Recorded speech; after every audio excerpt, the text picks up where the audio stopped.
Bonjour à vous, mes hockey fans, et bienvenue à un autre preview pour ce qui est des séries éliminatoires 2024 de la LNH.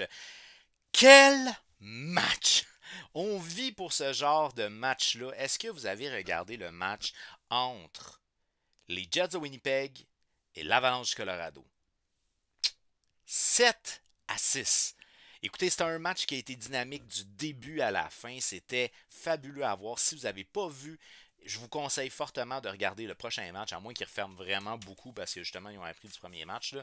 Mais waouh, quel match, quel match. Alors aujourd'hui, on s'attaque en fait au preview pour ce qui est de la série de la Conférence de l'Ouest qui va opposer les Stars de Dallas aux Golden Knights de Vegas. Alors si vous avez regardé mes survols en début de saison, vous savez que j'avais call en début de saison que mes champions de la Coupe Stanley seraient les Stars de Dallas. Alors je me le rappelle ici que c'est les Stars de Dallas. J'ai comme pas trop le choix à ce moment-là dans cette série-là d'opter pour un, malgré le fait qu'on pousse un petit peu, hein, on tire la convention collective du côté des Golden Knights pour se donner une belle chance en séries éliminatoires. Mais bon, et ça fait partie de la LNH, c'est dans les règles, c'est dans les règles. Alors, les Stars de Dallas ont terminé au premier rang de la conférence, pas de la conférence, au premier rang, excusez-moi, de la division centrale, alors que les Golden Knights, eux, ont été la deuxième équipe repêchée, ce qui fait donc que ce sont les derniers à être entrés en séries éliminatoires du côté de la conférence de l'Ouest.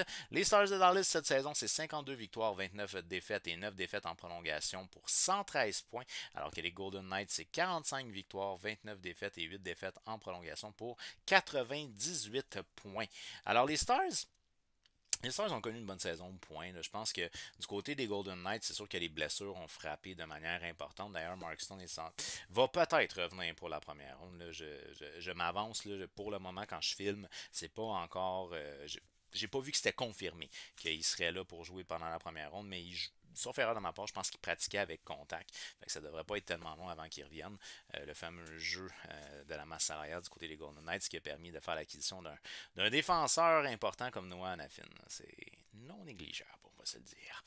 Alors, du côté des Stars de Dallas, on a une moyenne de buts marqués de 3,59, ce qui est la troisième meilleure attaque de la LNH, alors que du côté des Golden Knights de Vegas, 3,21 de moyenne, c'est la 13e attaque de la LNH. Du côté des Stars, une moyenne de buts accordée de 2,83, ce qui représente le 8e meilleur score dans la ligue, alors qu'on est à 2,96 du côté des Golden Knights pour le 11e meilleur score. Par la suite, en avantage numérique, les Stars sont à 24%, ce qui est le 6e meilleur avantage numérique de la ligue, alors que du côté des Golden Knights, très décevant, 20%. On est 20e dans la ligue. Alors ça, c'est décevant. Par la suite, le désavantage numérique des Stars, 82%, c'est le 8e meilleur désavantage de la ligue, alors que chez les Golden Knights, 76%!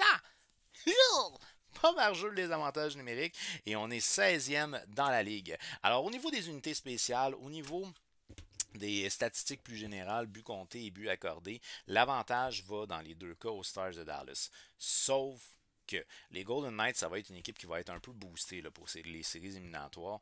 Quant à brigade défensive contre Noah Hanifin avec Alex Pietrangelo puis chez Theodore, Boswell, méchante brigade défensive. Malgré que chez les gardiens, on ne dépense pas nécessairement beaucoup d'argent, de Thompson Hill, mais Boswell de défensive qu'on a de ce côté-là. Puis c'est une équipe qui est une équipe très responsable. Là, on remarque d'ailleurs, tu pas 69 à 51 points, tu pas un méga gap là, quand même. Fait que c'est une équipe qui est une équipe quand même complète qu'on a du côté des Golden Knights. Du côté des Stars de Dallas, mais encore là, on a une équipe qui est très complète. Mélange aussi. On a un mélange de jeunes et de vétérans du côté de Dallas qui est hyper intéressant. Hyper intéressant. Lors des 10 derniers matchs, 8 victoires, 2 défaites pour les Stars de Dallas, 6 victoires, 4 défaites pour ce qui est des Golden Knights de Vegas. Il n'y a pas vraiment une des deux équipes qui rentre dans une séquence qui est beaucoup plus tout feu, tout flamme pour commencer les séries éliminatoires. Maintenant, pour ce qui est de la saison régulière, les 5 meilleurs pointeurs du côté des Stars, eh bien, Robertson a terminé au premier rang en 82 matchs, 29 buts, 51 passes pour 80 points.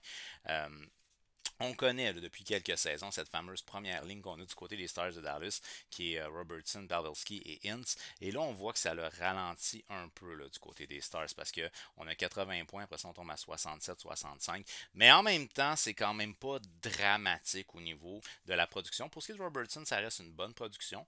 Pour ce qui est de Pavelski, c'est peut-être un peu normal. Il avance en âge, à un moment donné, il va bien falloir qu'il ralentisse un peu. 82 matchs, 27 buts, 40 passes pour 67 points. C'est quand même bien, 67 points.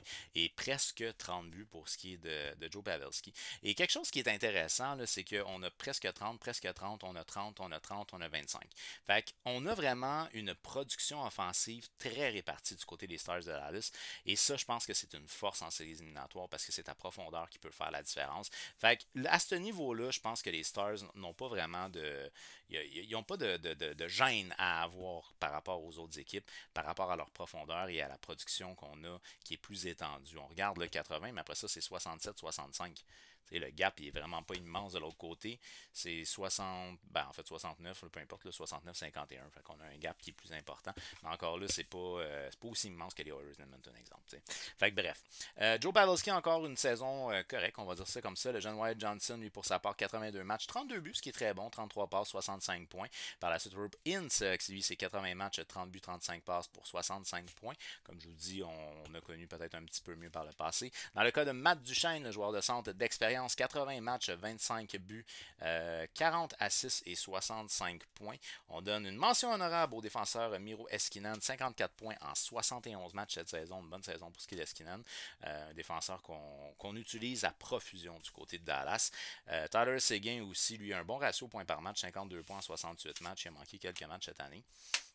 Mais les Stars de Dallas, c'est une organisation qui est une organisation de rôle. En fait, je vous dirais que les quatre lignes ont à peu près tout le même temps de glace. Là. Il y a un avantage quand même pour les premières lignes, mais c'est pas si immense que ça.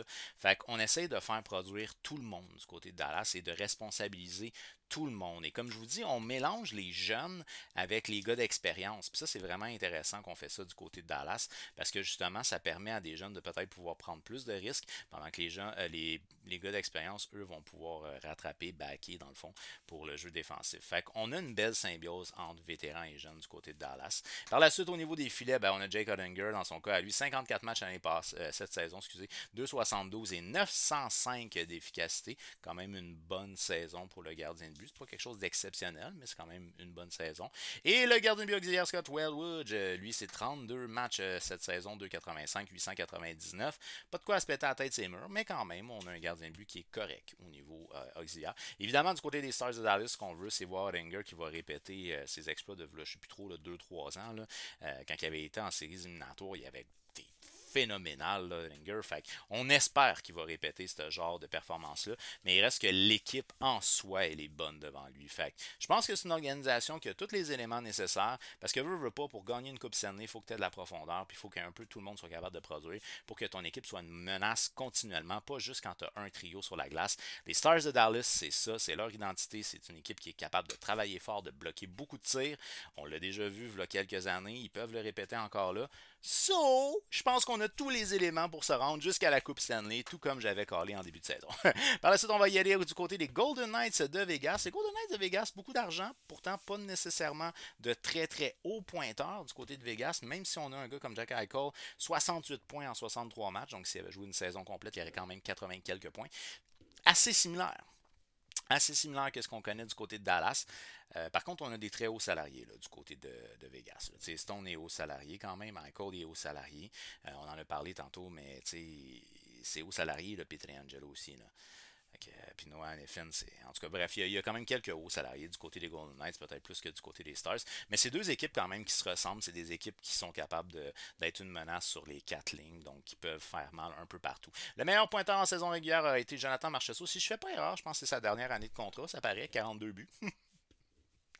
En tout cas, donc 82 matchs, 42 buts, 27 passes, 69 points. Une saison, au niveau total, une saison bonne, mais 42 buts, très bon. Très bon pour ce qui est de Jonathan Marchessault. Jack Eichel, dans son cas à lui, 63 matchs, 31 buts, 37 passes, 68 points. Donc une excellente saison pour ce qui est de Jack Eichel. Par la suite, William Karlsson, qu'on connaît entre autres comme un joueur de centre responsable. Donc on ne s'attend pas nécessairement à ce qu'il y ait des productions offensives de fou. 70 matchs, 30 buts, quand même très bon. 30 passes et 60 points. Par la suite, on a Mark Stone, Captain Stone, qui a manqué la fin de la saison. en lien avec une blessure. Mais comme je vous dis, je ne sais pas. Là, au moment de tourner, c'est pas confirmé qu'il va jouer dans la première ronde, mais il avait recommencé les entraînements avec contact. Fait que ça se peut qu'il joue dans la première ronde pour ce qui est de Mark Stone. 56 matchs, 16 buts, 37 passes pour 53 points pour ce qui est de Mark Stone.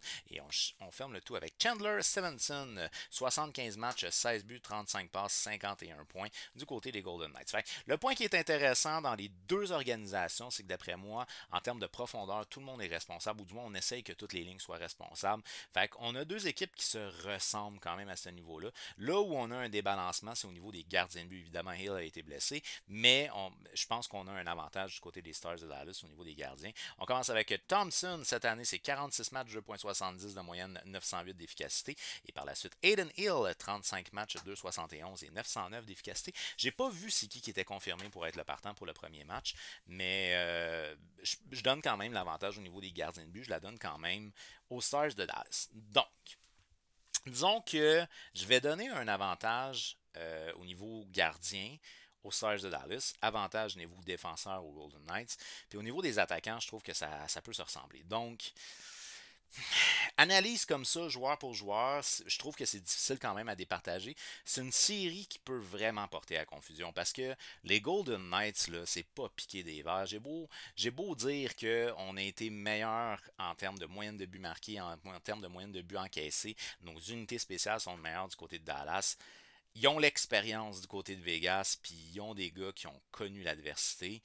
J'espère que cette année, c'est l'année des Stars. Alors moi, j'y vais avec les Stars de Dallas, mais ça sera pas simple. Ça sera pas simple. C'est la raison pour laquelle j'y vais en 7 matchs. Alors d'après toi, qui va remporter cette série-là et en combien de matchs? Fais-le moi savoir au travers des commentaires. On n'oublie pas de faire un petit j'aime sur la vidéo, partager pour qu'on jase hockey avec un maximum de gens possible. On s'abonne et active la petite cloche parce qu'il y a d'autres previews qui s'en viennent pour les séries éliminatoires 2024 de la LNH très bientôt. Sur ce, je te dis un grand merci d'avoir regardé ma vidéo et on se revoit bientôt. Bye bye.